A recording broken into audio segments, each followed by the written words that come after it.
ওয়াকফ সংশোধনী আইন গণতান্ত্রিক প্রক্রিয়ায় শান্তিপূর্ণ ধর্মনিরপেক্ষতা বজায় রেখে আমাদেরকে এগিয়ে নিয়ে যেতে হবে। কিন্তু দুর্ভাগ্যের বিষয় আমরা দেখছি এই ওয়াকফ সংশোধনী আইনটা যেন ধর্মীয় অ্যাঙ্গেল থেকে গড়ে তোলার চেষ্টা হচ্ছে। যদি এটা ধর্মীয় ট্যাগ লাগিয়ে দেওয়া যায়, এক্ষেত্রে বিজেপির সুবিধা হবে এবং যারা ধর্ম নিয়ে রাজনীতি করে, মেরুকরণের রাজনীতি করে ক্ষমতায় টিকে থাকতে চায় তৃণমূল কংগ্রেসেরও সুবিধা হবে। আমরা চাই সর্বধর্মের মানুষ এই আন্দোলনে যুক্ত। আমার যে সুপ্রিম কোর্টে মামলা চলছে, সে মামলায় যে আইনজীবীরা সহযোগিতা করছেন বা তদারকি করছেন, তার মধ্যে একাধিক নন মুসলিম সমাজের আইনজীবী আছেন।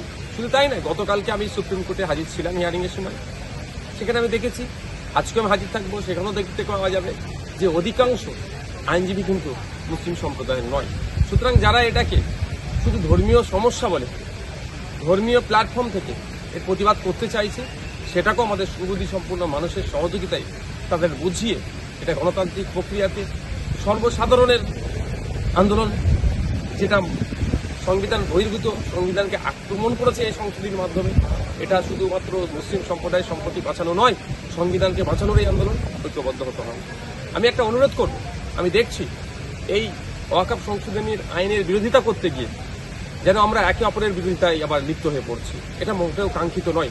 আমি অনুরোধ করব, কে কোথা কবে কার ডাকা প্রতিবাদে যাবে তার যেমন বিরোধিতা করা অনুচিত, একইভাবে যে যাচ্ছে না বা যেতে চাইছে না তাকেও জোর করে যাওয়ার জন্য ফোর্স করা সেটাও অনুচিত। আমি অনুরোধ করব, এই আন্দোলনের নামে একে অপরের প্রতি কাদা ছোড়াছুড়ি বন্ধ হোক। আপনার ভালো থাকলে আপনি অমুক জায়গায় আন্দোলনে যাবেন, আপনার না ভালো থাকলে আপনি যাবেন না, কিন্তু বিতর্কে জড়াবেন না। সাথে সাথে অনুরোধ, আপনি আন্দোলন অমুক জায়গায় ডেকেছেন, কেউ যদি না যেতে চায় তাকে হাত ধরে জোর করে বিতর্কিত কথা বলে তাকে সেখানে নিয়ে যাওয়ার চেষ্টা করবেন না। যেমন সাথে সাথে আমি এটাও অনুরোধ করব, আপনার ভালো লাগছে না অমুকের ডাকা আন্দোলন, ওখানে যেতে আপনি মনে করছেন না, স্বাচ্ছন্দ্য বোধ করছেন না, আপনি যাবেন না, কিন্তু কেউ যদি যেতে চায় তাকেও আপনি আটকানোর চেষ্টা করবেন না আপনার কথা দিয়ে, মানে এমন কথা বলছেন যাতে না যায়। এগুলো আমাদেরকে মনে রাখতে হবে। এই সময় আমাদের এই ধরনের অন্তকলহ করা একবারই অনুচিত বলে মনে করছি। তবে আমার অনুরোধ দুটো বিষয়, যারা যেখানে বিভিন্ন মিটিং মিছিল করছেন বা আন্দোলন করছেন, মাথায় রাখবেন, একটা হচ্ছে আন্দোলনটা যেন সম্পূর্ণ শান্তিপূর্ণ গণতান্ত্রিক প্রক্রিয়ায় ধর্মনিরপেক্ষতা বজায় রেখে হয়। আর দ্বিতীয় যেটা হচ্ছে যে পুলিশ প্রশাসন, অনেক ক্ষেত্রে আমরা দেখেছি সে ভাঙড় থেকে আপনার জঙ্গিপুর পর্যন্ত পুলিশের অতি সক্রিয়তা, পুলিশ লোকাল যারা শাসকে আছে তাদের সহযোগিতা নিয়ে হিংসা সংগঠিত করার চেষ্টা করছে, এই ফাঁদে পা দেবেন না। আর দ্বিতীয় যেটা, যেখানে আন্দোলন হচ্ছে, প্রতিবাদ হচ্ছে, গণতান্ত্রিক প্রক্রিয়ার সাথে সাথে একটা ডিমান্ড আমাদের রাখতে হবে।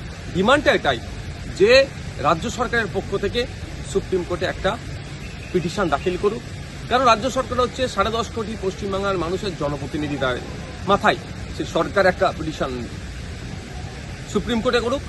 আর এই ওয়াকফ বিরোধী আন্দোলন করতে গিয়ে অনেকে অন্যায়ভাবে মিথ্যাভাবে হ্যারাসমেন্ট করছে, অ্যারেস্ট করছে, অনেকের নামে ফেক এফআইআর হচ্ছে, সেইগুলো না করে সেই আওয়াজটা কিন্তু ওই ওয়াকফ সংশোধনী আইন 2025-এর বিরোধিতা যেখানে হচ্ছে, অর্থাৎ কেন্দ্র সরকারের যেখানে আমরা বিরোধিতা করছি, এই কালাক আইন আনুন প্রত্যাহারের জন্য যেমন কেন্দ্রেরকে আমরা দোষী করছি, 100বার আমরা বলবো কেন্দ্রে যতক্ষণ না এটা প্রত্যাহার করে আন্দোলন সংগঠিত হবে, আন্দোলন চলবে, মাঠে ময়দানে আন্দোলন, এবং আইনি লড়াই দেশের সর্বোচ্চ আদালতে চলবে। কিন্তু সাথে সাথে এটা আমাদের বলতে হবে, আমাদের রাজ্যে যেভাবে মিথ্যা মামলা দিয়ে মানুষকে আন্দোলনমুখী যারা হচ্ছে তাদেরকে বিপদে নিয়ে যাওয়ার, মানে আন্দোলন স্টপ করে দেওয়ার চেষ্টা হচ্ছে, এরও বিরুদ্ধে আমাদেরকে কথা বলতে হবে।